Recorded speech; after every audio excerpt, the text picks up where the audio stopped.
Brian, we'll bring you back in here. You were mentioning how Jack Conan at number 8 seems a bit of a surprise. I know the absence of Will Connors is something of a surprise to everybody, given that he picked up a late injury and this was a late call to bring in Josh van der Flier. But this jigging around and bringing in Jack Conan, this seems like the most striking surprise of all in that starting 15.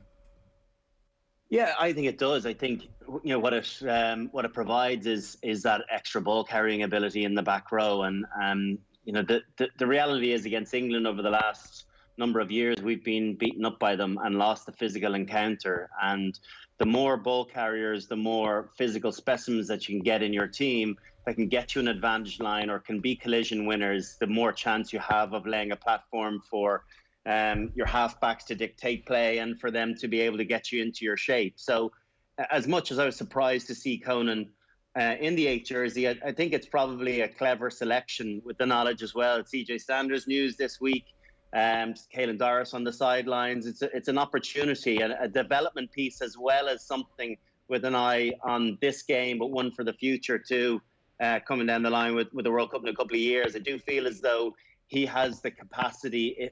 Sometimes I wish he had a bit more anger to him, that he has all the physical attributes to be a great international player, but you kind of feel as though he's just lacking that really nasty edge that, we've seen in Peter O'Mahony, that we've seen in Sean O'Brien, we see in Billy Vunipola, we see in Curry. It's just, I don't know if he really wants to hurt people and if he hates people when he carries into them or he hits them.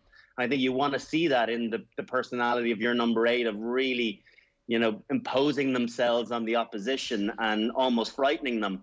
And I suppose he's not quite delivered that. But he's a different sort of player, and he definitely gives you go forward. Certainly does for Leinster, and now great opportunity for Ireland. As you mentioned with Will Connors, Van der Flier coming in for him, obvious selection. Yeah, I was just going to ask, in terms of Jack Conan, like you mentioned there, John Giles would often refer to it as would he kill his granny? Does what he offer on the ball I guess counterbalance what he does lack in terms of that, I want to call it something else, but viciousness in the back row? They don't have to, it doesn't have to be mutually exclusive. You can, you look at the really great ball carrying number 8s around the world, the likes of Billy Vunipola, who has an edge. Dwayne Vermeulen, you think about someone like him. But then at the same time, you've got a different sort of number 8 in Kieran Reid, who doesn't look as though he'd kill his granny, but yet he has all the skill set to be able to deliver and the finesse to match the power up front, but yet, link play with backs as well. But it doesn't feel as though he'd stand on you if you got an instant or got an invitation. With Conan, I don't know, it's just there's been something niggling at me for the last 4 or 5 years that I thought he was going to be this superb international player that just brought this hardened edge, and it just never quite transpired. But his form for Leinster when he has been playing for them has been very good, and he gives that other aspect. But he's not someone that's going to do a Sean O'Brien, who's going to kind of really step up to the opposition and scare them and feel as though you've got a fight in your hands. He'll bring the physical aspect, he just won't bring the narkiness. When you've had spells out injured as much as Jack Conan has had, is that the kind of thing that tempers your attitude on the pitch? I think that's part of your makeup, I don't think that it's something that kind of comes and goes. I think it's either in you or not, and you're not, or it's not. And I think if you look at Peter O'Mahony and the way he spoke during the week, he does play on the edge, and he always has, and he wants to be a physical player. And if you take that away from him, he's not Peter O'Mahony. He's not that sort of player. So you have to accept what comes with the individual. But I do feel as though he'd have more international caps if he nastiness, he was willing to throw around a bit more. And even sometimes that's a training as well. I remember, early years of training with Trevor Brennan when he wasn't in the team. He'd go around firing shots at anyone and everyone. It would be, half contact, but it wasn't half contact to Trev. And I remember him saying one time, "It's all well and good for you. You're in the team. I'm not. So you're gonna have to take this if I'm going to be sitting on the bench or holding shields." And I guess that to a coach is inspiring, to see the appetite and the willingness to really to reach into the depths of your talent and your ability to play, to go, this is what it takes to get in the team. I'm going to throw it about and I'm going to teach these boys. I'm not going to make it easy for them. Yeah. In terms of forward play, I mean, I guess it's not entirely something that has been troublesome from Ireland, even with the chopping and changing of personnel over the course of the first 4 games. So much so that Eddie Jones, in his pre-match press conference today, highlighted Ireland's forward play and says it's something we've gotten really, really good at. And obviously the influence of Paul O'Connell is key and all that. But with an Eddie Jones compliment, I always kind of worry that there's something else behind it. You almost sense that he's clearly seen something in there that he thinks they can find their way around. And given the recent history and the recent 4 games between the sides, there is enough to suggest that he knows that there is enough in that England pack particularly that can completely negate what Ireland have to offer. And I guess it would be hard to argue with his belief in that regard. If you do look at the way they played and watching the game, I thought they played very well. Watching the game live last week, I thought they played even better having watched it again. It's the way that they can mix their game up. They've got lots of ball carriers in their pack, but they've also got lots of ball players. And if you're looking at their 2 props as some of their most effective ball players, the rest of the team can just go about their business. But then they've got Dave Hughes in the second row, who also carries the ball brilliantly to the line and is able to play make. You've got Tom Curry, Vunipola in the back row. So, they do have, when they are humming, England are a real force to be reckoned with. And it's, we've had difficulty in stopping the juggernaut in the past. And why are they going to break from that type? They know that if they can physically get the better of us, they have enough firepower in their backs to be able to score tries. They don't have to go through as many phases to create opportunities for themselves. Their X factor seems more impressive than ours currently. You think about what Johnny May is capable of doing, what Watson did last weekend, the explosiveness of them. Even Max Malins got turned over a couple of times, but he looks as though he poses a real threat. And then you've got others, the experience of their halfbacks and Owen Farrell to facilitate that. So I'm not surprised that Eddie Jones will be confident coming over here. They've had our number for the last few years, but there's nothing at stake other than a higher placing in this year's table, which does mean financial success. And I'm sure the union would have reminded both Eddie and Andy Farrell that the higher placing, particularly considering the circumstances, will really benefit them. So this is a big game for both teams, and I think it'll be a brilliant test match because Ireland, having England on the back of the last few results at home, they're really going to up their game, and I think they're going to throw down the gauntlet to them. Yeah, one of the changes that Jones has had to make going into this game, obviously, is the loss of Henry Slade, who I know you, in one of your tutorials online, pointed out his brilliance in defence. I guess last week you kind of counterbalanced that with what we were looking at and what we were talking about in terms of James Lowe, who drops out of the matchday 23 entirely. They brought in Elliot Daly in the centre at the expense, obviously, of the injured Henry Slade. How does that change things from an England perspective? I think Slade's a really important player for them now. His left foot is very important, very educated left boot. He big guy, he's probably 6'3", physically, throws his weight around, reads things extremely well, but he also has a real deft touch for a big man. Lovely handling, has that an array of a kicking game. Besides just the rocket launcher, he has little touches, little grubber kicks, which invite the likes of Johnny May to charge onto. So he really had a big impact against us a couple of years ago when they turned us over in the first game of the Six Nations. He was near man of the match performance, getting a late try. So I think he is a loss, but his replacement in Daly coming in at 13, his favoured position. Someone that always saw himself as an outside centre that became a winger and subsequently a full back. So you've got a wealth of experience. You've got 50-plus capper coming in. It's a long time. I think it's 5 years since he's played in the centre for England. But he's a confident player. He's super quick. He likes to read through in defence sometimes. He reads it quite well. But yet he's fallen off some tackles in this year's Six Nations. So I'm sure Bundy and Robbie will test him physically, first of all, but then also the responsibility is to make sure that the wingers get active, the blind wingers get active to stress him. 13 is a difficult position if you haven't played it for a long time, to read the short runners, but also have respect for the outside, the runners out the back, the wingers striking from their blind wing. So Ireland have to take advantage of the fact that he's going to be relatively inexperienced and won't have had a huge amount of time to train in the 13 jersey even this week. You mentioned Bundy Aki there. He's somebody who's kept really, really sharp in terms of lining out for Connacht during pretty much the duration of the Six Nations when he hasn't been involved for Ireland. And Jacob Stockdale, in a different aspect, has worked himself back to full fitness and now back into the starting 15 for Saturday. Stockdale looks like he's getting back to the player who, I guess impressed us a couple of years ago with his debut season in the Six Nations. He's even dropped a little bit of weight since he's come back as well.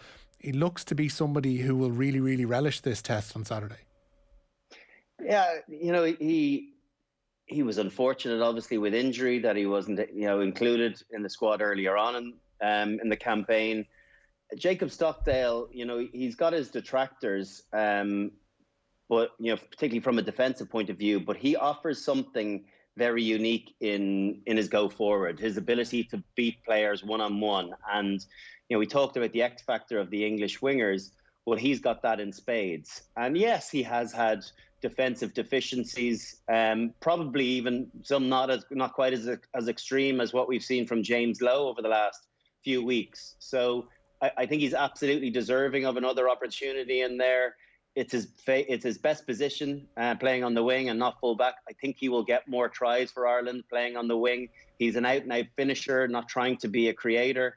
You take some of the expectation from his game management at full back, take that away from him and just tell him to go and beat players one-on-one, keep it really simple and just follow his centre into the defensive system, whatever he's doing. Follow suit. So I think it's a game of basics for Jacob Stockdale, but that he has that card in his pocket that he can pull it out and do something amazing, which is often the difference between teams like England. You looked at his try against the All Blacks was the difference in Dublin a couple of years ago. The try he scored against England in Twickenham and that Grand Slam season. All the different tries he scored, the intercepts amongst other things.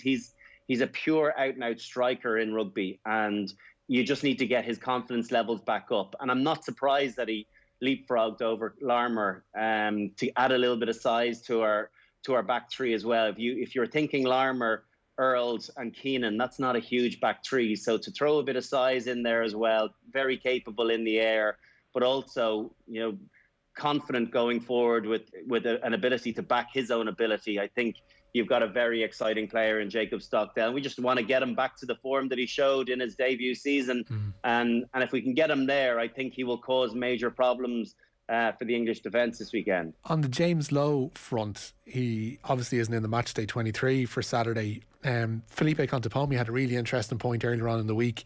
He was talking from a Leinster perspective that, given time, James Lowe will improve on the international stage. And this is and even Keith Wood mentioned it on here earlier on in the week, it's a very, very tough way to learn your trade, is playing international rugby and trying to get up to the speed, because it is different to the, even the latter stages of European rugby with Leinster. There is a step up here, and mistakes will be pounced upon more keenly than they would be, I guess, in the club game. But how pronounced is that difference in your experience, and even watching players since you've retired?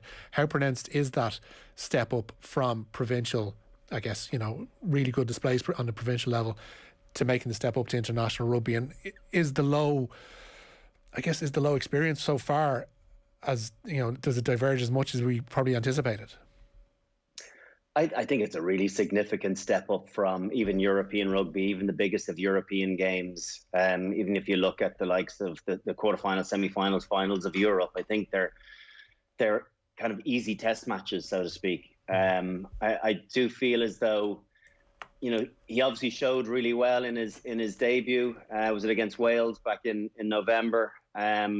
I was really surprised to read during the week that he has most meters in this year's Six Nations, which is amazing, because it doesn't feel as though he's done a huge amount, but he shows how much of a handful he still is to defences. I think from his own defensive perspective, whatever about the reads that he's struggled with, and there's been a few, he got cut out a couple of times against Wales. He obviously got cut out maybe got cut out in the Doolan or the Pinot try against France, and then obviously the Hugh Jones one. It's probably just one defensive mishap too many, and it as much as the defensive reads have been poor, I don't know if he's a great tackler. And I heard Ronan O'Gara talking about he doesn't have as much of an appetite for the defensive side of the game as the attacking side.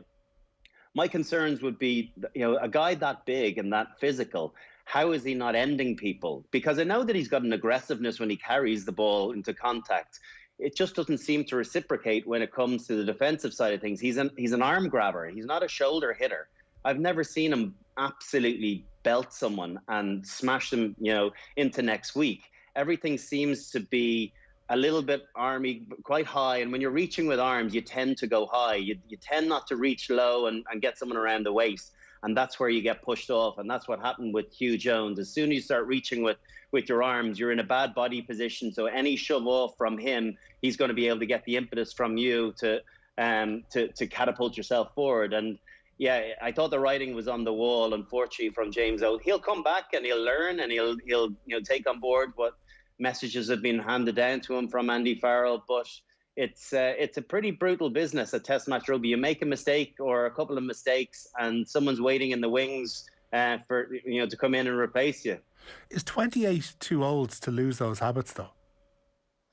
No, I think anything can be learned. I think you look at the way certain players evolved under Joe Schmidt. When I was playing with Devon Toner, I never saw him as being a ball player, playing off 10, but then he became a very capable ball player. I think you look at someone like Trevor Brennan, who, you won't mind me saying his hands were certainly not the strongest part of his game when he was at Leinster, but then went over to Toulouse and became a great ball player. It mightn't have looked incredibly natural, but it was just a drilled process that you're doing it every day at training, you can get better at it. And he was doing things that I never had imagined Trevor doing.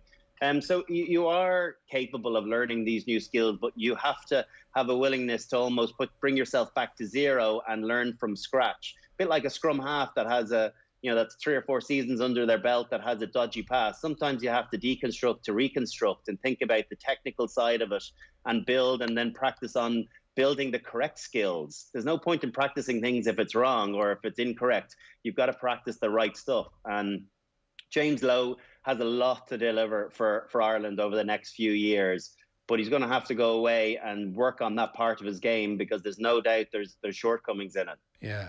Speaking of delivering, somebody who has done over the course of the last 5 years is CJ Stander. He pretty much shocked everybody earlier on in the week when he announced that not only was he going to be stepping away from international rugby, but he's packing his bags and going back to South Africa and leaving Munster as well.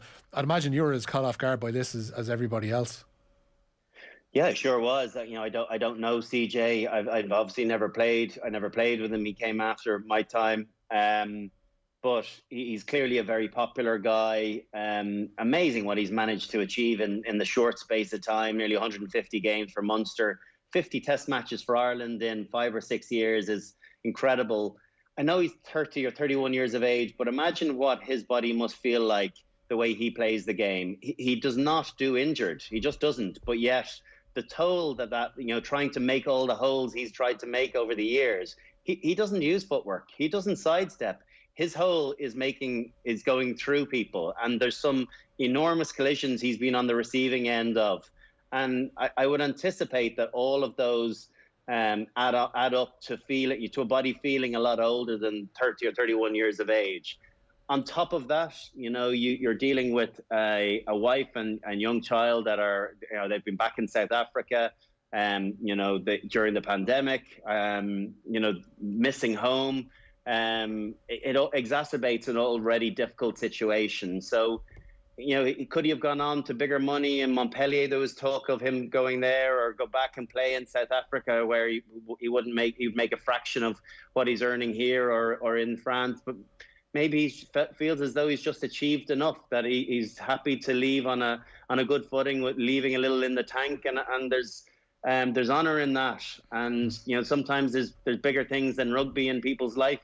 as much as it's hard to take sometimes, he's made his decision and he looks as though he's at peace with it. Yeah, he says he's absolutely at peace with it, and even those around him, listen to Peter O'Mahony's quotes, who are quite touching. Peter O'Mahony's not somebody who you'd expect to be brought to the verge of tears. Almost seemed like he was a pretty emotional figure speaking earlier on in the week.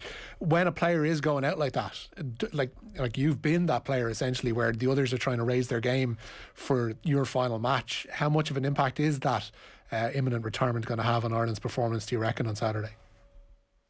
Yeah, of course it'll make you want to send someone off with a victory, but I think it does become no different than when I was playing it. We were playing for a trophy. It wasn't talk about trying to do justice. It was about trying to win a trophy, and this, as much as you can channel your energy, your physical and mental and emotional energy into trying to do something for CJ. This is about trying to beat one of the best teams in the world, and anytime you play against England, I think gone are the days where we've used the 600 years of pain of the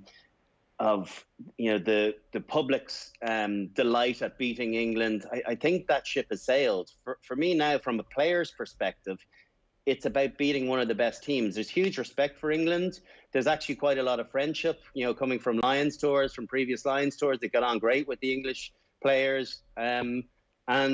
And there isn't a feeling that there's this huge cockiness and arrogance within that English setup. I think that's a kind of public perception. Whereas from a player's point of view, I think they look forward to delivering a big performance, because if you beat England, it means you've played really well and you've delivered a really impressive game plan, because you don't beat England playing sloppily or playing okay. You've had to play great. And I think that's the kicker you get from beating England. It's the feel-good factor about beating one of the best nations in the world. Yeah. Johnny Murphy was on OTB's Six Nations show earlier today with James Downey and our own Neil Tracy. You can watch the whole thing back now on the OTB Sports app, and Johnny thinks that Ireland aren't far away from hitting their straps in an attacking sense. I also think there's a lot of flack being thrown at them at the moment in terms of that they're not looking to attack as much as we would like. They're just being inaccurate at times. You look at, and there's been all those memes this week about Tadhg Furlong's 2 steps. If he passes that ball to Johnny Sexton, there's actually a high likelihood that we could score a try from our own 22, where it goes to CJ Stander and then the ball doesn't go to hand off that pass. So they're very, very close in terms of their transition game and their attack to. You look at Robbie Henshaw, anytime he carries, he's automatically looking to get his hands free post tackle.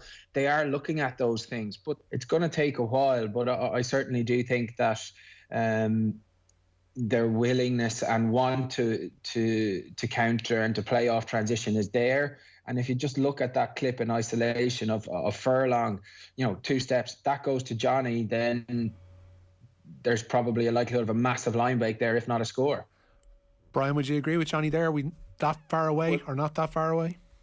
Well, I think in that instance, I'm doing a piece for ITV this weekend on our lack in ability to transition from turnover, from defence to attack. And I think there's a bit of mindset, but I think there's a big piece about just inaccuracy and almost that we panic, which we shouldn't do, because reading Jerry Thorney during the week, we've 29, double the amount of turnovers that the other teams have, the next team, but yet it feels as though every time we get one, we're not anticipating it.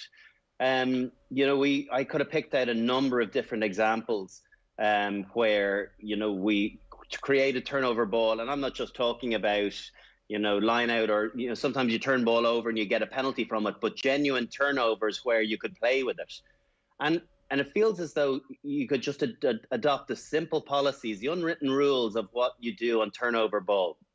2 passes where possible. It's not always applicable to every situation, because sometimes you get it in close quarters and you have to create a quick ruck ball, but then get 2 passes. You can always kick it another phase or 2 phases later, or you can kick it out at the extremities and stress the defence that way. But our willingness to kick the ball so quickly after turnover doesn't make any sense. You give that to any other team, on a knock-on advantage, play a phase, play a couple of phases. If nothing comes of it, the ref will bring you back. It's unlikely they're going to blow it up too quickly. But I know Johnny Sexton in the post-match press conference was frustrated. I'm frustrated watching that because it's a part of our game that we've never been very good at. But it's something that you could absolutely practice and get considerably better. And if we could get 1 or 2 scores or 1 or 2 line breaks from that turnover possession, I think it would put a different complexion on our attacking game, because it would, take the pressure off from the public perception that we're just chasing kicks all day. It would allow us to feel as though we have an attacking mindset, whereas a lot of the time it feels like we're playing quite a defensive, quite a safe game. Let's play with a bit of freedom, particularly on turnover ball, where it's penalty advantage, it's free, off you go. If it works for you, brilliantly. If it doesn't, you'll come back and you'll get the scrum, or you'll get a second crack at it. And he's right. Johnny was right about that instance with CJ just needed to pass the ball to Johnny, because Maitland's in big trouble. If he just passes, Johnny straightens, and then he's a couple of guys outside him. And worst case scenario, you're dealing with a 50, 60 metre line break, whereas James Lowe has to regather and boot the ball down the pitch and concede possession. Has improved the prospect of Scotland are in creating and engineering those opportunities against Scotland and against England are 2 very different propositions, though. They are, but not to take credit away from Tadhg Furlong. That came from a knock on from Rory Sutherland, a quick recycle. A great tip on from Tadhg Byrne. So he's playing heads up, and then great footwork. That's very easy, could happen against England. And you mightn't get the same level of success at the ruck, because England will be very knowledgeable in the fact that Ireland have significantly the most turnovers in the game. And so their ruck focus will be huge this week. But there's no doubt we'll still get 3 or 4 turnovers. It's what you do with that turnover possession. And I'm not saying you don't kick it, because we did get some success from kicking it with good chase and good accuracy. But we want to try as well. We want to play.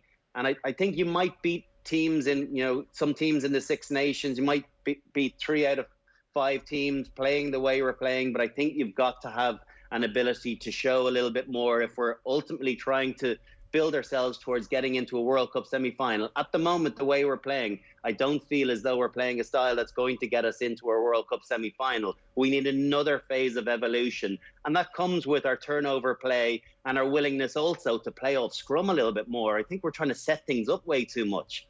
Let's have a go. We can always kick from the extremities. Our fullbacks and our wingers can kick. Draw the fullback up, kick over, put pressure. That's how you squeeze pressure and territory as well. But let's have a go as well. Whatever happens, having an attack off first phase, off scrum play deep in your own territory, the best ball to work off. So I think we can show a little bit more ambition. I said it a few weeks ago, and I don't think that's changed any. Ambition from turnover, ambition from scrum, and I think that'll go a long way towards people, getting off the Irish team's back of playing a little bit negatively. Our rugby on off the ball is with thanks to Vodafone, official sponsors of the Irish rugby team of us, everyone in. Brian, what's a realistic expectation for Ireland this Saturday? I just want them to play well. I genuinely don't care about the result. I just want them to play well. And you're playing, if England come and play their best game, are they favourites? I think they are, because I do think they've got more firepower than us at the moment. The way they played last week, and even in parts against Wales, I do think that they will create lots of opportunities for themselves, and we really have to work for our opportunities. So what do Ireland need? A huge defensive display, brilliant discipline, and then take the 1 or 2 opportunities that they manage to create for themselves. And even then, it's going to be a close game. I think it'll be a great test match, and I do think it'll be close. But I do think that England are just marginal favourites because of what they showed in the last 8 days. Okay. Brian O'Driscoll, thanks so much for taking time out this evening to speak to us. Enjoy the match. Enjoy the weekend. Cheers, Richie. Good luck. Brian O'Driscoll on Off the Ball. With Vodafone, official sponsors of the Irish rugby team. Team of us. Everyone in.